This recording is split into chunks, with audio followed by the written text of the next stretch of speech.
On a freezing night in the city, single dad and night janitor Aaron Miles was supposed to be invisible. But when his 10-year-old son Noah spotted a hooded figure on a live security feed, Aaron rushed outside, straight into an alley where a woman screamed, and danger was waiting. Before we dive in, drop a comment with where you're watching from, and don't forget to subscribe for more stories like this. Let's begin. The city felt colder than usual that night.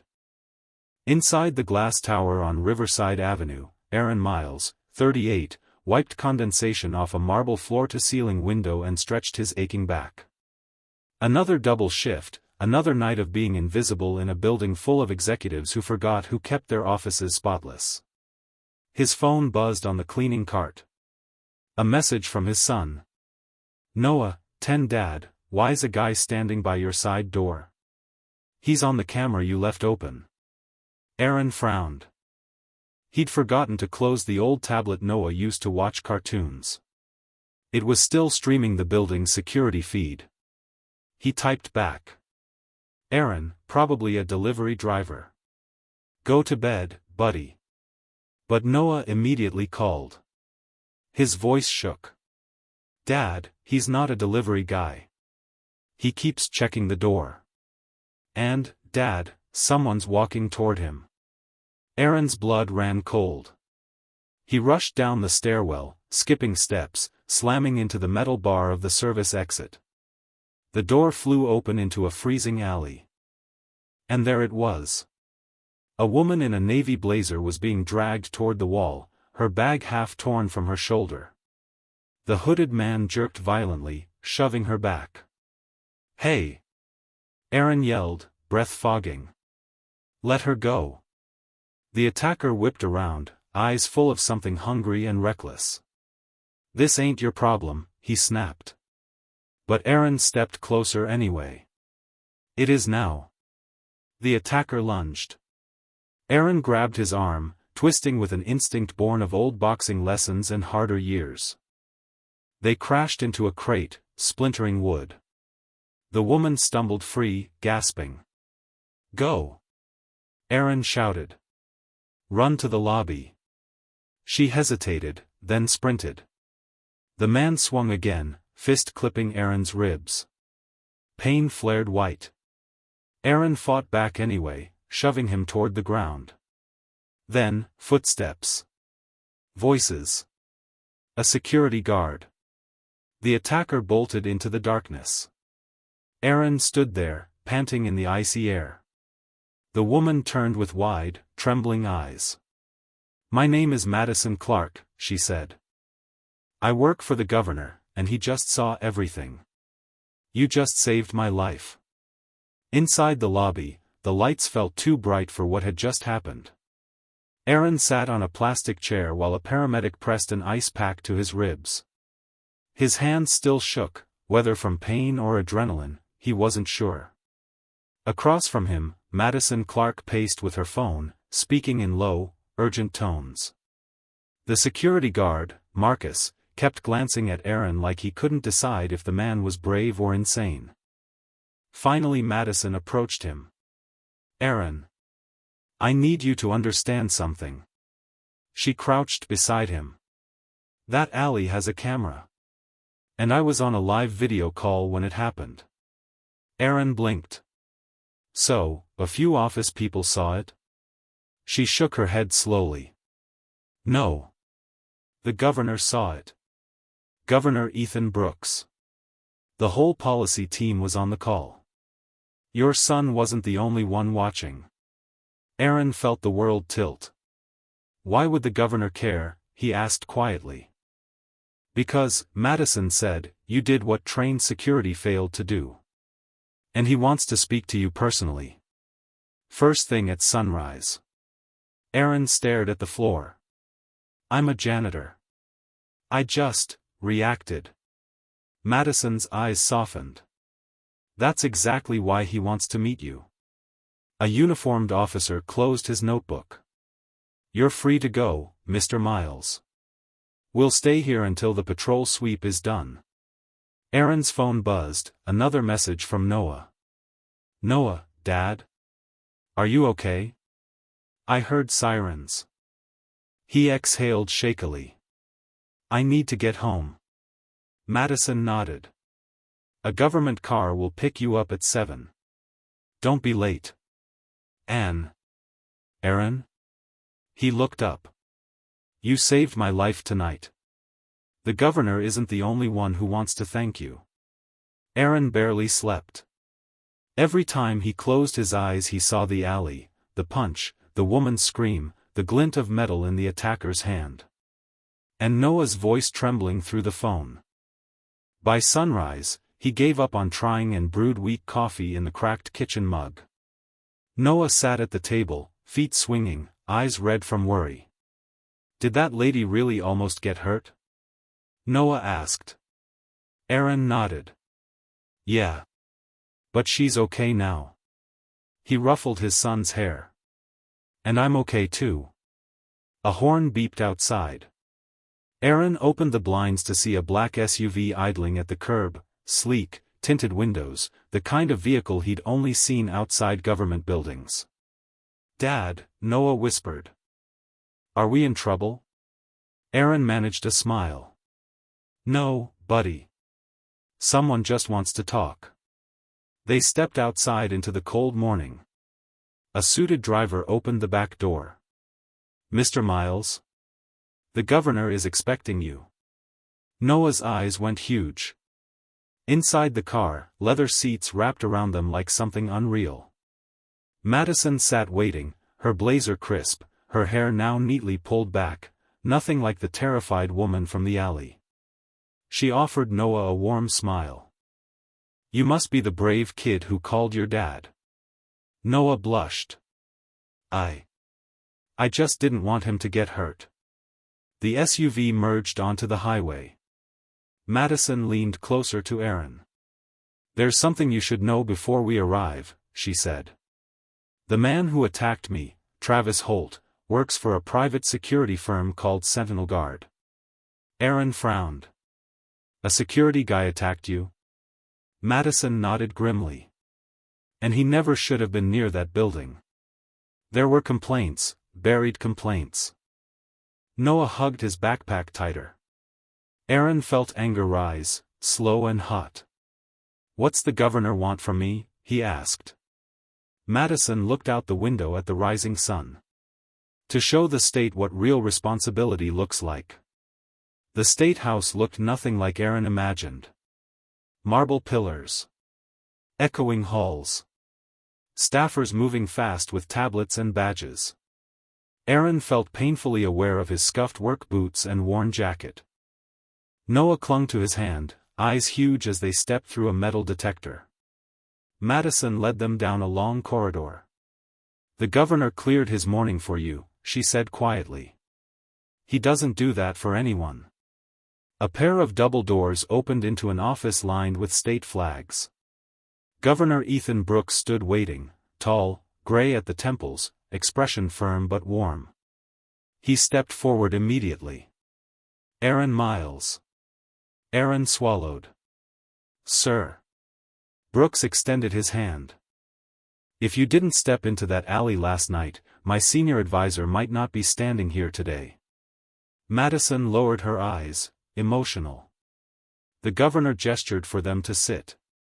Noah perched on the edge of his chair, staring like he'd stepped into a movie. Brooks clicked a remote. A TV screen lit up. Footage from the alley. Aaron flinched watching himself shove the attacker back, ribs taking the blow, Madison running for her life. This, Brooks said, is what our security agencies should have done. But didn't. He tapped the file on his desk. Sentinel Guard has failed us. Repeatedly. Internal warnings were ignored. Complaints were buried. And now one of their contractors attacked my staff. Aaron looked confused. What does that have to do with me? Brooks leaned forward. You showed courage when the system failed. You acted while others hesitated. I want the public to see that the people who keep this city running, the ones quietly working night shifts, deserve a voice. Aaron's stomach tightened. Sir. I just did what anyone would've. Brooks shook his head. No. Most would've walked away. You didn't. He glanced at Noah. And your son didn't look away either. Noah's cheeks burned with pride. Brooks turned back to Aaron. I'm asking you to stand beside me at today's emergency press conference. Aaron froze. Him? On live TV? Madison placed a steady hand on his arm. It's your story, Aaron. And the city needs to hear it. Aaron felt his throat tighten as the governor's words sank in. He wasn't built for cameras or microphones. He was built for night shifts, quiet hallways, and getting home in time to make Noah's cereal before school. Sir, I don't know if I'm the right person for this, Aaron said, rubbing his palms together.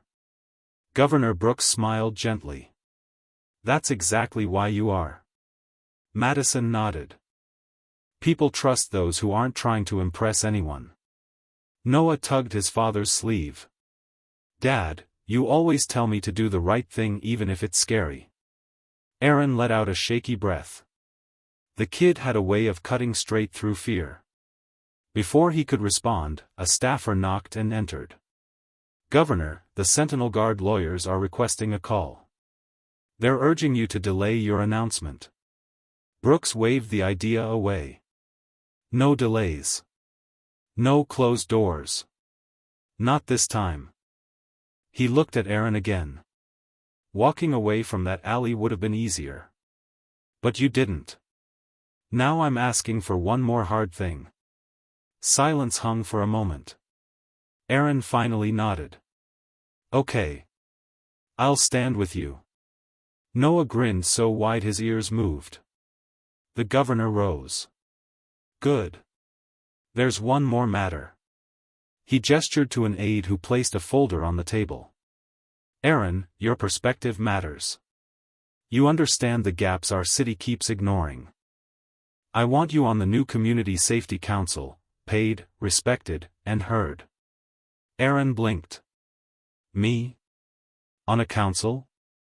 Brooks continued. And for Noah, a full scholarship fund. His future shouldn't depend on how many floors you mop. Aaron's breath caught in his chest. His eyes burned. Sir. I don't know what to say. Say you'll keep doing what you did last night, Brooks replied. Seeing people others overlook. Aaron looked at Noah, then at Madison, then at the governor. I will. The press room buzzed like a beehive. Cameras clicked, reporters murmured, and every news channel's logo glowed from the back wall. Aaron stood behind the curtain feeling like he'd accidentally wandered into a movie set. Noah stayed by his side, clutching a visitor badge twice his size. Madison adjusted Aaron's tie, borrowed from a staffer. You're doing great, she said gently. I'm not doing anything, Aaron muttered. Exactly, she said. You're not pretending. That's the difference. A sound tech approached with a mic. Mr. Miles, I just need to clip. Aaron flinched. I've never worn one of these. The tech grinned. Perfect. Authentic is good TV. Aaron groaned. Through the curtain, Governor Brooks stepped up to the podium. The room snapped to attention. Thank you all for coming on such short notice, the governor began, voice steady. Last night, there was a violent incident outside our state offices. And it exposed a grave failure in the systems meant to protect us. Cameras flashed. He continued, a private security contractor, Travis Holt, was on site despite multiple internal warnings. Warning Sentinel Guard chose to bury. A reporter shouted, Governor, will you be cutting ties with Sentinel Guard? Brooks raised a hand. Yes. Effective immediately. A wave of murmurs rippled through the room. And, Brooks added, I want to introduce the person whose courage brought all of this to light. Aaron's stomach dropped. That man is Aaron Miles. Brooks looked toward the curtain. Father. Janitor. And the reason Madison Clarke is alive. Madison squeezed Aaron's shoulder. It's your moment, she whispered. Aaron took a shaky breath. Noah gave him a thumbs up. And Aaron stepped through the curtain, into the flood of cameras. The lights were blinding. Aaron blinked into them, unsure where to look as dozens of reporters leaned forward, pens ready. He felt Noah's small hand slip into his own, steadying him. Governor Brooks stepped aside. Aaron, the floor is yours. Aaron swallowed hard. His voice, when it came, felt too quiet for a room this big. I'm not used to talking like this, he began. I work nights. Most people don't even see me. Soft nods scattered through the crowd. But last night I saw someone who needed help. And I didn't stop to think. I just moved. He glanced at Madison, who offered an encouraging smile. I'm not a hero, Aaron continued. I'm a dad. I'm someone who tries to do the right thing, even when it scares me. Cameras snapped rapidly. Aaron took a breath. The truth is, folks like me, we're everywhere. Janitors, drivers, cooks, nurses, maintenance crews. We're the ones who catch problems before anyone else notices. A quiet murmur of agreement swept the room. Last night happened because someone ignored warnings they shouldn't have. Someone buried complaints people trusted them to read. A reporter raised a hand. Mr. Miles, do you think the system failed? Aaron nodded. Yeah. It did. But ordinary people don't have to. He squeezed Noah's hand. My son watched all of this happen on a broken tablet at home. He was the first person to call for help. And I hope he grows up in a city where doing the right thing isn't unusual. Another flash went off, brighter than the rest. Aaron paused, surprised. In the back row, someone had stood up with a camera glowing red. But it wasn't a reporter. It was a man in a suit, face tight with anger, Sentinel Guard badge clipped to his belt. Before Aaron could say another word, the man pushed forward, shouting. This whole thing is a setup. The room erupted. Security moved instantly, but not fast enough. The man in the suit shoved past two reporters, eyes locked on Aaron. This entire story is fabricated, he barked. Sentinel Guard has served this state for years, and you're letting a janitor smear us? Gasps rippled across the room. Governor Brooks stepped forward. Sir, you are out of line. But the man ignored him. His finger jabbed toward Aaron. You think this guy's a hero? He attacked our contractor. That woman, he pointed viciously at Madison, was staging a false incident to make us look incompetent. Madison's face hardened with icy fury. Say that again, she warned quietly. The man smirked like he'd already won. Your little performance fooled some of us, but Sentinel Guard will not let their reputation be destroyed by an overreacting custodian. Aaron's fists clenched at his sides. Not because of the insult. But because Noah had stepped behind him, small and frightened. You weren't there, Aaron said steadily. You didn't see him grab her. Oh, I saw plenty, the man snarled. And our lawyers will bury you, governor or not. Cameras flashed wildly. A reporter called out, Sir, identify yourself. The man straightened his tie. Richard Hale. Sentinel Guard Regional Director. Governor Brooks's jaw tightened. Mr. Hale, if you continue. Continue? Hale snapped. I haven't started. We will sue for defamation, for damages, for... Madison suddenly stepped forward, voice sharp enough to cut glass. Then explain this. She lifted her tablet and tapped the screen. The monitors behind the podium switched to audio files recovered from Sentinel Guard servers.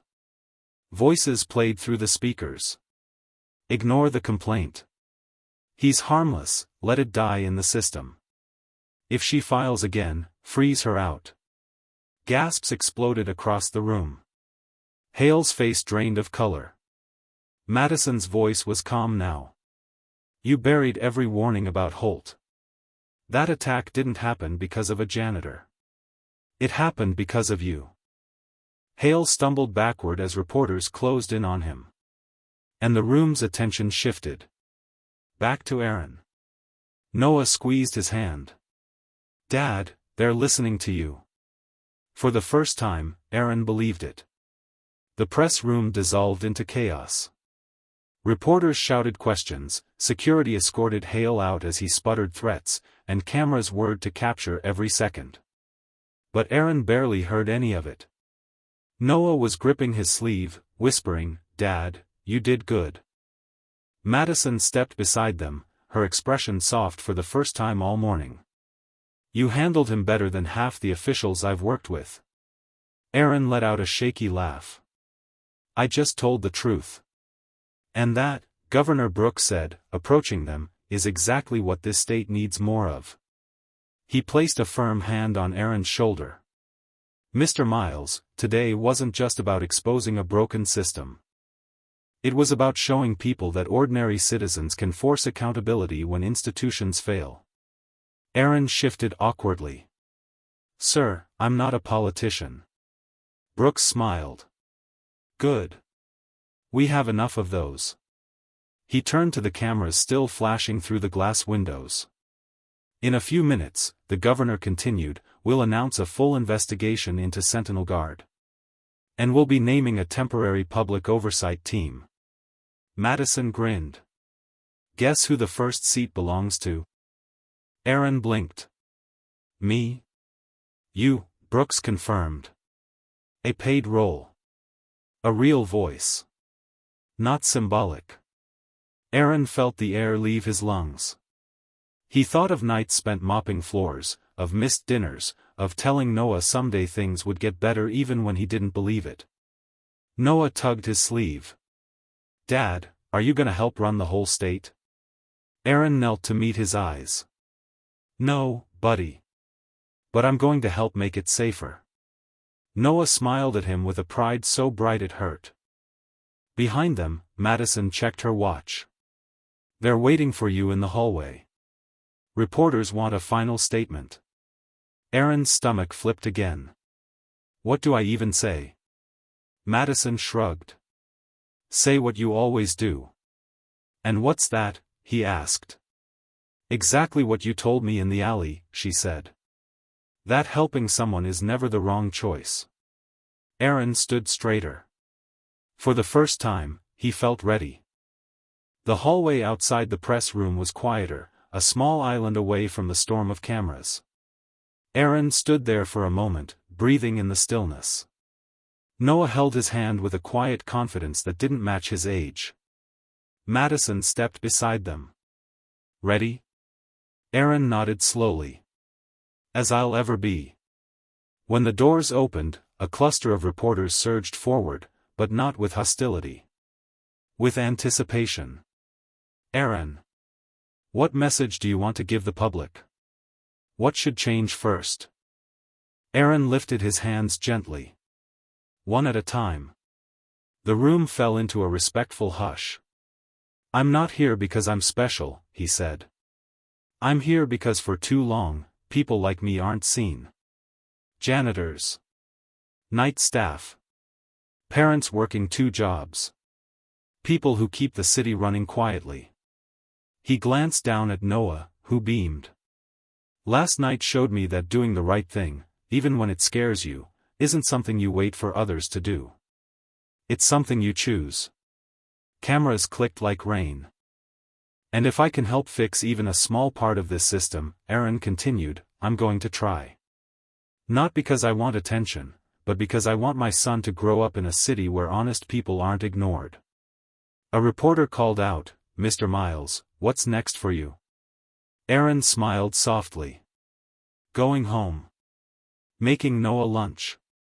And then coming back tomorrow to start whatever work needs doing. Governor Brooks stepped up beside him, voice proud. Ladies and gentlemen, this is what integrity looks like." The room erupted in applause. Aaron squeezed Noah's hand as they walked toward the exit, Madison falling into step beside them. For once, he wasn't invisible. He was exactly what the city needed. A reminder that real heroism often begins with ordinary people who refuse to walk away. Thanks for watching, like and subscribe for more stories that stay with you.